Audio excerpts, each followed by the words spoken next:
হরে কৃষ্ণ। ভাগবত কথামৃতে সকলকে জানাই স্বাগত। এই ভাগবত কথামৃত যদি আপনাদের ভালো লাগে অবশ্যই চ্যানেলটি সাবস্ক্রাইব করে দেবেন। ভিডিওটি স্কিপ না করে পুরোটা শুনুন, আশা করি ভালো লাগবে। হরে কৃষ্ণ, হরিবল। জানিতাই আজ 24 তারিখ ফেব্রুয়ারির 2026 মঙ্গলবার। প্রতিদিনের অনলাইন সৎসঙ্গ শুরু করার আগে আমি আমার গুরুপাদ পদ্মে শ্রীচরণে অহৈতুকী ভক্তি প্রার্থনা করি। ভক্তি সিদ্ধান্ত সরস্বতী গোস্বামী প্রভুপাদের শ্রীচরণান্তিকে শতকোটি ভক্তিপূর্ণ প্রণাম জানাই। শ্রী শ্রী শ্যামদাস বাবার চরণে দণ্ডবত প্রণাম এবং অহৈতুকী ভক্তি প্রার্থনা করছি। গৌরাঙ্গ পরিবারের সকল ভক্তকে জানাই ধন্যবাদ প্রণাম। সকলের কাছে আমি কৃপা এবং আশীর্বাদ প্রার্থনা করি।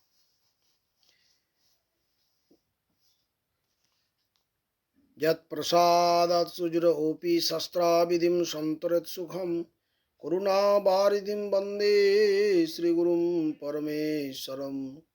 নমস্তে গুরুদেবায় সর্বসিদ্ধি প্রদায়িনে সর্বমঙ্গলরূপায় সর্বানন্দ বিধায়িনে।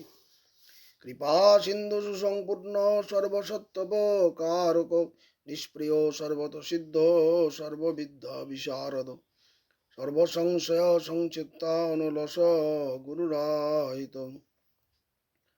মুখং করোতি বাচলং পঙ্গুলং হয়তে গিরিং যৎকৃপা তমং বন্দে শ্রীগুরুম দীনতারিণম। নাম শ্রেষ্ঠং মনুমপি শচী পুত্রত্র স্বরূপং রূপং তস্যাগ্রজং গুরুপুরিং মাথুরিং মুষ্টভাটিম শ্রীরাধাকুণ্ডম গিরিবর মোহ রাধিকা মাধবাসাম প্রাপ্ত যস্য প্রতীত কৃপয়া শ্রীগুরুং তং তস্মি। শ্রূয়তাং নিত্যং গীয়তাং মুদা চিন্ততাং ভক্তা শ্রীমদ্ভাগবতম। জীবানে জানিক শুনিতে কি অদ্ভুত কৃষ্ণ চরিত। কৃষ্ণে বুঝিবে রসের নীতি, শুনিলেই বড় হয়। তমাদিদেবম করুণানিধানম তমালবর্ণং সুহৃতবতারম। অপার সংসার সমুদ্র সেতুম ভজামহে ভগবত স্বরূপম। অজানুলম্বিত ভুজৌ কনকাবদাতৌ সংকীর্তনৈকপিতরৌ কমলায়তাক্ষৈ। বিশ্বম্বরৌ দ্বিজবরৌ যুগধর্মপালৌ বন্দে জগৎপ্রিয়করৌ করুণাবতারৌ। নমামি গঙ্গে তব পাদপঙ্কজম সুরাসুরৈর্বন্দিত দিব্যরূপম। মুক্তিম চ দদাসি নিত্যম ভবানুরূপে সদা নরানম। শ্রীকৃষ্ণ চৈতন্য প্রভু নিত্যানন্দ শ্রী অদ্বৈত গদাধর শিবাসাদি গৌর ভক্তবৃন্দ। জয় রূপ সনাতন ভট্ট রঘুনাথ শ্রীজীব গোপাল ভট্ট দাস রঘুনাথ। নারায়ণং নমস্কৃত্যং নরং চৈব নরোত্তমং দেবীং সরস্বতীং ব্যাসং ততো জয়মুদীরয়ে। ওম হরে কৃষ্ণ কৃষ্ণ কৃষ্ণ হরে হরে, হরে রাম রাম রাম হরে হরে। গৌরীয় গোষ্ঠীপতি ভক্তি সিদ্ধান্ত সরস্বতী গোস্বামী প্রভুপাদের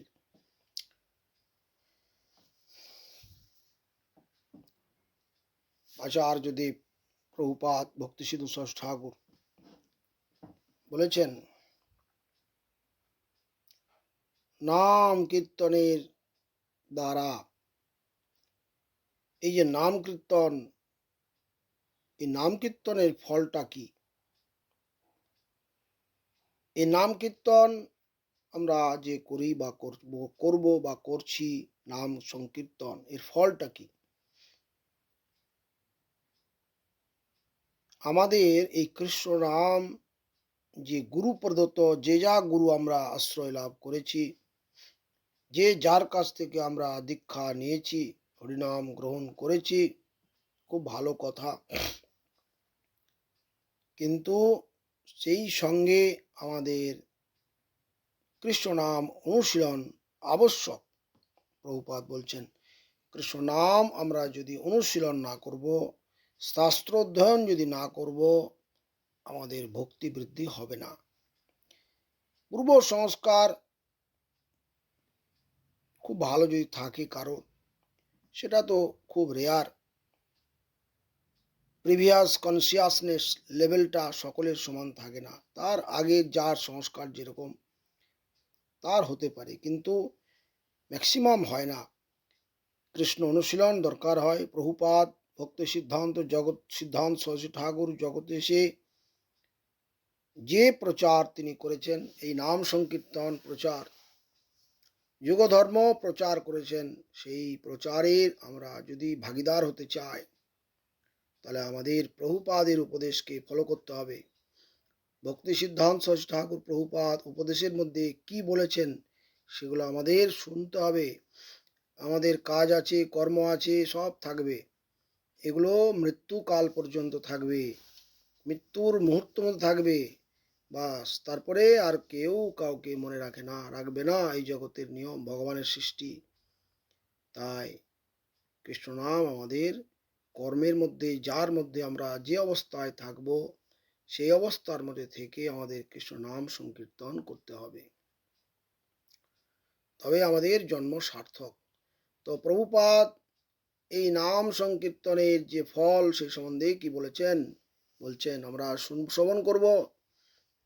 কৃষ্ণ নাম যে কীর্তন, সাক্ষাৎ অনুশীলন, সেবা করতে করতে কি হয়? ভক্তি বাঞ্ছা, ভোগ করার ইচ্ছা, মুক্তি পিপাসা, মুক্ত হব আমি। এই মুক্তিটা কৃষ্ণের চরণে মুক্তি নয়, এটা ভক্তি মুক্তি সিদ্ধিকামী সকলে অশান্ত। কৃষ্ণ ভক্ত শান্ত, অতএব নিষ্কাম, অতএব শান্ত। তো বলা হয়েছে যে এই যে ভক্তি পিপাসা, ভগবাঞ্ছা, মুক্তি পিপাসা, এগুলো সব দূরে চলে যায় কৃষ্ণ নাম করতে করতে। আমি কৃষ্ণ নাম করছি, আবার ভক্তি পিপাসাও বাড়ছে, মুক্তি পিপাসাও বাড়ছে, এটা হয় না। এটা অঙ্কের মতো সত্য। আমি কৃষ্ণ নাম যদি আমার ঠিক হয়, তাহলে ভোগ করা প্রবৃত্তি কমবে, মুক্তি ইচ্ছা হবে না। কৃষ্ণ নামের কৃপায় এসব অনর্থ আস্তে আস্তে চলে যাবে। কিন্তু আমি সারা জীবন ধরে 20 বছর, 30 বছর, 40 বছর আমি কৃষ্ণনাম করলাম, আর আমার ভোগ বাঞ্ছা গেল না, এটা হতে পারে না। এটা কখনো হয় না, অ্যাবসার্ড হতে পারে না। তো শক্তিমান যে কৃষ্ণ নাম, সেটা অসীম শক্তিশালী। সেই নামকে আমি ধরতে সেভাবে পারি নাই, সেভাবে নামকে আমি ধরতে পারি নাই। নামের কৃপা সেরকম ভাবে আমি পাচ্ছি না। আমি পাবো কি করে? নাম তো সবসময় কৃপা করবার জন্য আমাকে ব্যস্ত, কিন্তু আমি তো আমার অন্তর তো সেইটার দিকে ধাবিত হচ্ছে না। অসীম শক্তিশালী নাম, তাকে আমি শক্তি দিয়ে পেতে চাইছি না, তাহলে আমি কি করে তার কৃপা পাবো? এই জন্যেই আমাদের 5 মিনিট, 10 মিনিট, 15 মিনিট আমাদের অনুশীলন করার সময় নাই। সবাই আমরা কর্মব্যস্ততা মধ্যে 24 ঘন্টা পেরিয়ে যাচ্ছি, আমরা কৃষ্ণ সংকীর্তনে চিন্তা ভাবনার মধ্যে থাকছি না। তাহলে কি করে আমাদের কৃষ্ণ নামের কৃপা পাবো? যেটা বলেছেন কৃষ্ণ নাম কি করে পাবো? এই জন্য ভক্তি বাঞ্ছা, মুক্তি বাঞ্ছা আমাদের যাচ্ছে না। শক্তিমান যে কৃষ্ণ নাম, সেটা তো অসীম, তার কোনো সীমা নেই, পারাপার নেই। এই কৃষ্ণ নামের দ্বারা ফলটা কি? অনর্থ নিবৃত্তি হবে, পরমার্থ প্রাপ্তি অনায়াসে হয়ে যাবে, চিন্তা করার কিছু নাই। কৃষ্ণ নামের মধ্যে, সংকীর্তনের মধ্যে কৃষ্ণের প্রাপ্তি সম্ভব। নামের ফলে কৃষ্ণ পদে প্রেম উপজয়। এই কৃষ্ণ নাম করতে করতে হৃদয়ে অনেক বল আসবে এবং কৃষ্ণ নামে প্রেম আসবে, নির্মল হৃদয় হয়ে যাবে, হৃদয় নির্মল হয়ে যাবে। এই নির্মল হৃদয়ে কৃষ্ণ নাম সম্ভব হয়। তো কৃষ্ণ নাম জীবের একমাত্র আশ্রয়। এই কলিকালে কৃষ্ণ নাম ছাড়া জীবের আর কোনো সাধন ভজন নাই। এই নাম ভজন ব্যতীত, এই নাম ভজনটা বলা হয়েছে, কিন্তু সেটা গুরুবানুগত্যে কোনো সদ্গুরুর চরণাশ্রয় লাভ করে করার কথা বলা হয়েছে। প্রভুপাদ বলছেন কোনো গৌরীয় বৈষ্ণব সদ্গুরু যদি হয় তার তত্ত্বাবধানে আমাকে এই কৃষ্ণানুশীলন কাজটি করে যেতে হবে। যদি করতে পারি, করতে করতে কোনোদিন আমার মঙ্গল লাভ হতে পারে, আবার নাও হতে পারে যদি আমি অসৎসঙ্গ করি। আমি সাধুসঙ্গ করছি আবার অসৎসঙ্গ করব, দুটো একসঙ্গে চলবে তাহলে ভালো হবে, সেটা হয় না। অসৎসঙ্গ সাধুসঙ্গ একসঙ্গে চলতে পারে না, প্রভুপাদ বলছেন। তাই বলছেন আমাদের এই নামের ফল আমরা পাই না। কৃষ্ণ নামের ফল প্রেম আস্বাদন, নিত্য আনন্দ শান্তি হৃদয়ে বিরাজ করবে সবসময়। সে কখনোই তার হৃদয়ের মধ্যে হিংসা কাজ করবে না। জগতের মানুষের কোনো মানুষের সে হিংসা করতে পারে না। তার হৃদয়ে যদি কৃষ্ণ নামে প্লাবিত হয়, সে তো সবসময় সে সকলের মঙ্গল চাইবে। এ হচ্ছে বৈষ্ণব হৃদয়। বৈষ্ণব হৃদয়, বৈষ্ণব চরিত্র সর্বদা পবিত্র। যেই নিন্দে হিংসে করি ভকতি বিনোদ না সম্ভাসে তারে সদা মৌন ধরি, ভক্তি ঠাকুর মশাই বললেন। তাই প্রকৃত ভক্ত প্রকৃত বৈষ্ণব তিনি কার কোনো জীবের মঙ্গল অমঙ্গল চান না। সবাই ভালো থাকুক, কৃষ্ণ নাম করুক, এটাই তার আন্তরিক ইচ্ছা। জগতের মানুষ তাকে চিনতে পারে না, নানা রকম ভাবে, যার যেরকম হৃদয়ের ভাব সে সেরকম ভাবে তাকে দেখে থাকে, সে ভেবে থাকে, কিন্তু তার ভাবনা কাজের মধ্যে তফাৎ আছে। কৃষ্ণ ভক্ত তার অন্তর অত্যন্ত মসৃণ মলিন নয়। আর যারা কৃষ্ণ ভজন করে না তাদের হৃদয় মলিন, তাদের মুখের ছাপ চাউনি দেখে বোঝা যাবে যে তার হৃদয়ের মধ্যে প্রেম আস্বাদন নাই। কিন্তু একটা বৈষ্ণব ভক্ত তার হৃদয়ের মধ্যে প্রচুর প্রেম থাকে। ওই জন্য তারা জগৎ দিব্য বৈষ্ণব সবসময় দৃষ্টিপাতে পবিত্র করো, বৈষ্ণব দর্শনে পবিত্র করো, এই তোমার গুণ।